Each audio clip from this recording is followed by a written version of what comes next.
Assalamualaikum warahmatullahi wabarakatuh. Perkenalkan, nama saya Intan Nirmala Dewi dari kelas P2H Manajemen Zakat dan Wakaf, Fakultas Ekonomi dan Bisnis Islam. Di sini saya akan menjelaskan beberapa materi mata kuliah bahasa Arab. Materi yang pertama yaitu tentang isim. Isim adalah kata yang menunjukkan nama manusia, nama hewan, nama tumbuhan, benda mati, sifat, waktu, tempat, dan yang bersifat abstrak. Contoh dari nama manusia yaitu baik laki-laki maupun perempuan ya. Contohnya yaitu Muhammadun yang artinya Muhammad. Kemudian contoh dari nama hewan yaitu pilu yang artinya gajah. Kemudian contoh dari nama tumbuhan tamrun yang artinya kurma. Contoh dari benda mati ada kursi yang artinya kursi. Contoh dari sifat ada jamilu yang artinya bagus. Contoh dari waktu ada lailu yang artinya malam. Contoh dari tempat masjidul yang artinya masjid. Dan contoh yang bersifat abstrak ada jannatun yang artinya surga. Jadi kata yang menunjukkan nama manusia, nama hewan, nama tumbuhan, benda mati, sifat, waktu, tempat, dan yang bersifat abstrak itu adalah isim. Dalam bahasa Arab, isim ada 5 macam. Yang pertama yaitu adalah isim ghairu munsorib, di mana isim dia tidak ditanwin. Pada hakikatnya isim itu harus ditanwin, tapi ada beberapa isim yang dia tidak ditanwin, yaitu adalah nama manusia. Nama manusia contohnya Aisyatun artinya Aisyah. Yang kedua, nama laki-laki yang berakhiran tak marbuto, contoh Hamzatu yang artinya Hamzah. Kemudian nama asing atau tempat, contohnya Indonesia tuh yang artinya Indonesia. Jadi nama wanita, nama laki-laki yang berakhiran tak marbuto, nama asing atau daerah itu yang termasuk dalam isim ghairu munsorib, di mana dia tidak ditanwin. Kemudian ada isim muzakkar dan isim muannas. Isim muzakkar adalah isim dia berjenis laki-laki, sedangkan isim muannas dia isim berjenis wanita. Cara membedakannya yaitu dengan terlebih dahulu mengenal apa yang termasuk ke dalam isim muannas. Kalau dia tidak termasuk ke dalam isim muannas, maka dia termasuk ke dalam isim muzakkar. Apa saja yang termasuk dalam isim muannas? Yang pertama yaitu adalah nama manusia dan hewan yang berjenis wanita. Contohnya adalah Aisyatun yang artinya Aisyah, nama manusia yang berjenis wanita atau yang berkelamin wanita ya. Kemudian ada nama yang digunakan untuk wanita. Itu maksudnya sama seperti nama manusia tapi dia wanita. Contohnya tadi ya Aisyatun, Aisyah. Kemudian ada isim yang berakhiran tak marbuto. Jadi semua isim yang berakhiran tak marbuto itu termasuk isim muannas. Contohnya adalah madarosatu yang artinya sekolah. Itu adalah isim tempat yang berakhiran tak marbuto. Kemudian terakhir ada anggota tubuh yang berpasangan. Contohnya yaitu adalah ya'bun yang artinya tangan. Tangan berpasangan ya. Jadi semua anggota tubuh yang berpasangan itu termasuk isim muannas. Kemudian jadi isim yang tidak termasuk isim mu'annas yang tidak termasuk dalam nama manusia dan nama hewan yang berjenis wanita, nama yang digunakan untuk wanita, isimnya barakan tak marbuto, dan anggota tubuh yang berpasangan, maka dia termasuk dalam isim muzakkar. Contoh isim muzakkar yaitu adalah kitabu yang artinya buku. Buku bukan manusia, bukan pula hewan, kemudian tidak berakhiran tak marbuto, dan tidak berpasangan. Kemudian isim nakiro dan isim makrifat. Isim nakiro adalah isim yang petunjukan bendanya masih belum jelas. Kalau makrifat sudah jelas atau jelas. Cara membedakannya sama seperti isim mu'annas dan isim muzakkar. Terlebih dahulu mengenal apa saja yang termasuk ke dalam isim makrifat. Kalau dia tidak termasuk dalam isim makrifat, maka dia termasuk ke dalam isim nakiro. Apa saja yang termasuk dalam isim makrifat? Yang pertama ada nama nama manusia, nama manusia atau tempat. Nama manusia atau tempat. Contohnya adalah Muhammadun, artinya Muhammad. Muhammad ya, Muhammad adalah nama manusia. Dan di mana-mana nama manusia itu pasti jelas kan? Kalau misalnya kita panggil dengan dia, itu belum jelas dia siapa. Kalau kita panggil dengan Muhammad, itu sudah jelas ya, Muhammad. Begitu. Kemudian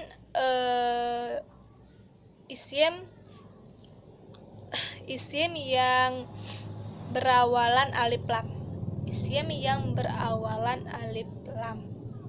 Contohnya adalah al-kitabu, yang artinya buku, buku itu. Dan itu sudah jelas ya, buku itu. Buku yang gimana? Ya buku itu. Jadi semua isim yang berawalan alif lam itu disebut dengan, itu termasuk isim makrifat. Kecuali nama manusia. Semua nama manusia tidak diawali dengan alif lam. Kenapa? Karena itu sudah ketentuannya ya. Kemudian kalau kita masuk ke dalam isim nakiro, maka dia tidak menggunakan alif lam. Jadi dia kitabun, buku saja. Dan itu belum jelas. Buku yang bagaimana? Buku yang mana gitu. Terus ya, kalau menggunakan alif lam itu domanya harus 1. Kalau dia tidak menggunakan alif lam, maka domanya 2. Begitu. Baik, jadi itulah 5 macam isim. Tadi yang pertama ada isim ghairu munsharif, isim mu'annas dan muzakkar, isim nakiroh, dan isim makrifat.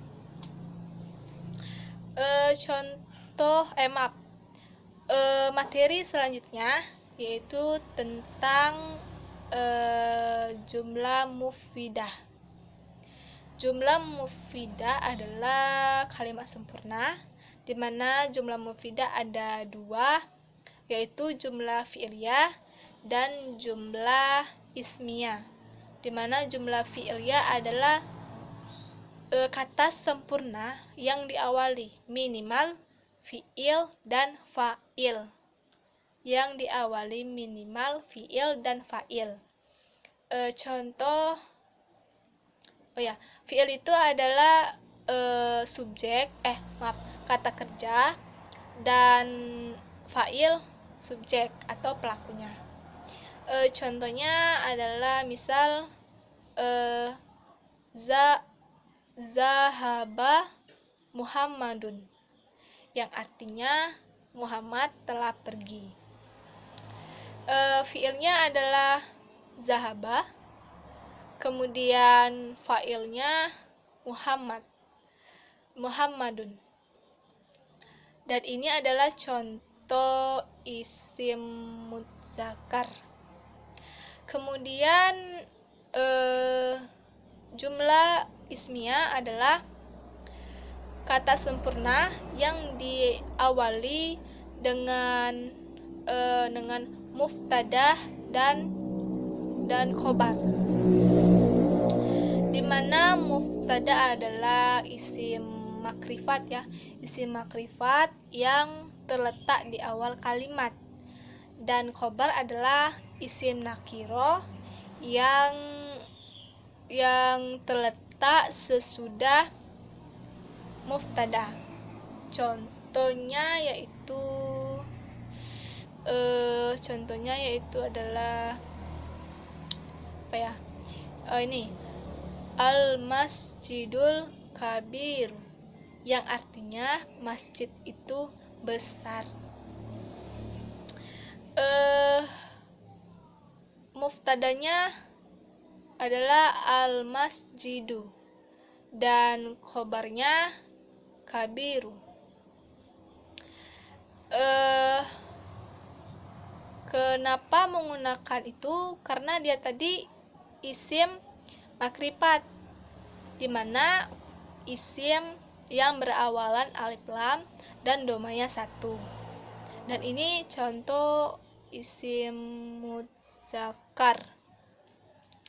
Kemudian kalau contoh isim muannas ada apa?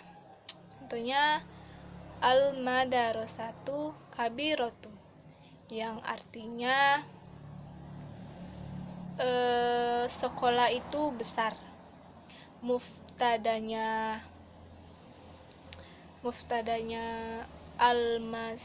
al-madarasatu dan khobarnya kabiratu.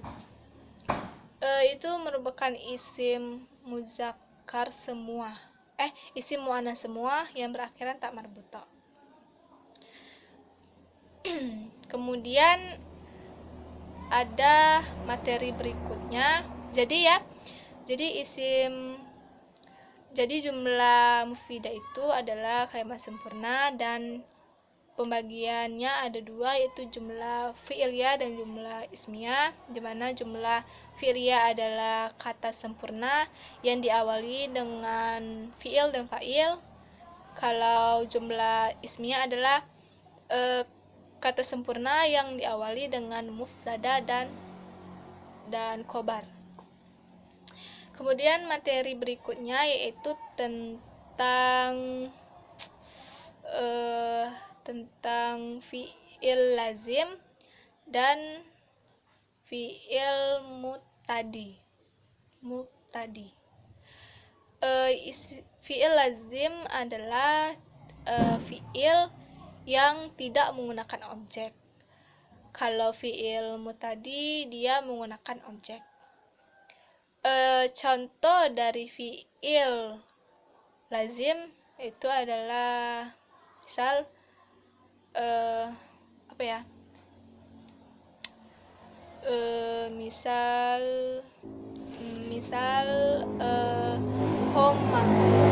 koma alimun, yang artinya Ali telah masuk.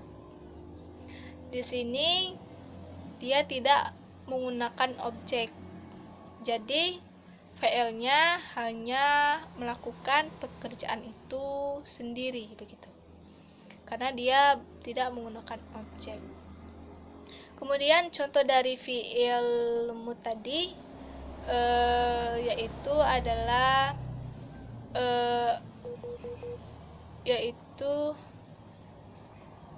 adalah kitabu alimun wasiatan, yang artinya Ali telah menulis wasiat. Ini menggunakan fi'il madhi ya.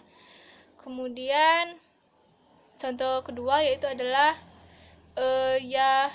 Yamlamu alimun dunian, yang artinya Ali sedang mengetahui dunia. Nah, dari dua contoh tersebut dia menggunakan objek. Objeknya apa? Yang pertama tadi wasiat, yang kedua tadi dunia. Begitu. Kemudian ada kata wasiatan dan duniatan dan dunian.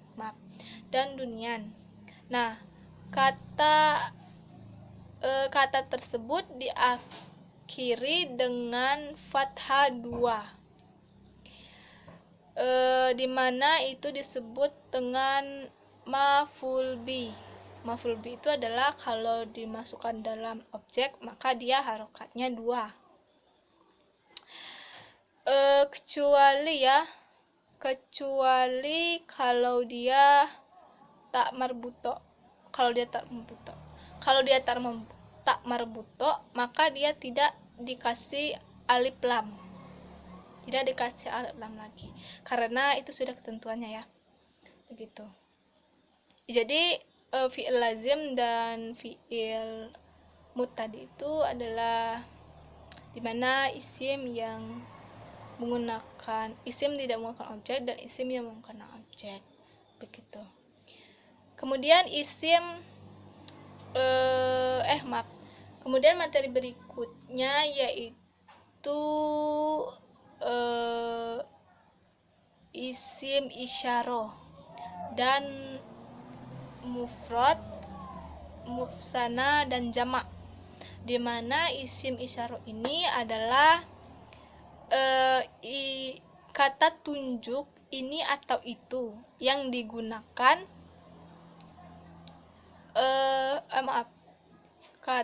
kata tunjuk ini atau itu kalau dalam bahasa Indonesia ya.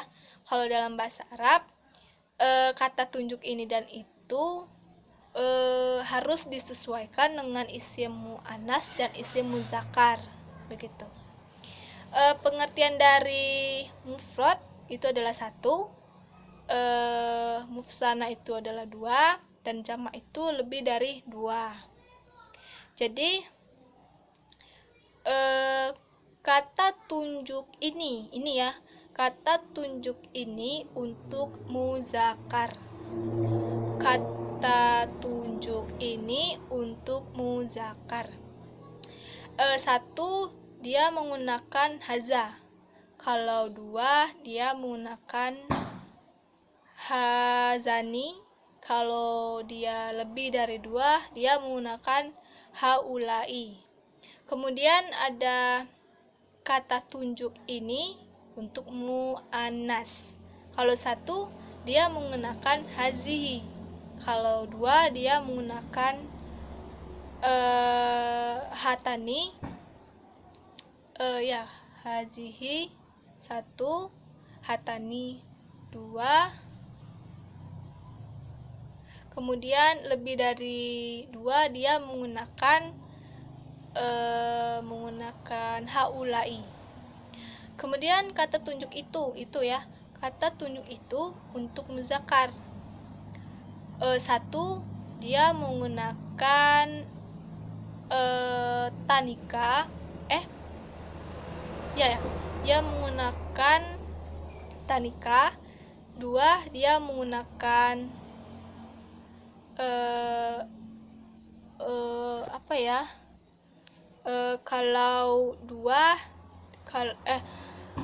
kalau 1 dia menggunakan zalika. Kalau 2 dia menggunakan zanika.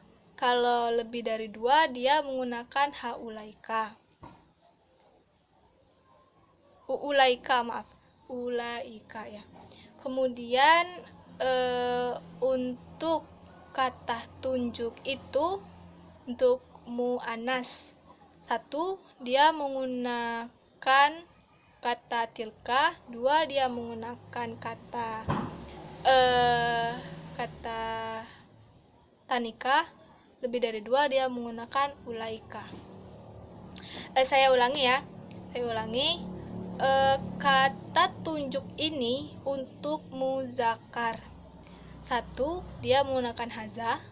2 dia menggunakan hazani. 3 lebih dari 2 dia menggunakan haulai. Kemudian kata tunjuk ini untuk muannas. 1 dia menggunakan hazihi. 2 dia menggunakan hatani. Kemudian lebih dari 2 dia menggunakan haulai. Kemudian kata tunjuk itu ya, kata tunjuk itu untuk muzakkar. 1 dia menggunakan zalika. 2 dia menggunakan zanika. Kemudian lebih dari 2 dia menggunakan ulaika. Kalau kata tunjuk itu untuk muannas, dia menggunakan 1 tilka. 2 dia menggunakan tanika. Yang lebih dari 2 dia menggunakan ulaika. Begitu. Nah, jadi itulah materi bahasa Arab, mata kuliah bahasa Arab yang sebelumnya sudah dijelaskan. Baik, itulah yang dapat saya sampaikan. Kalau ada yang salah atau kurang, saya minta maaf.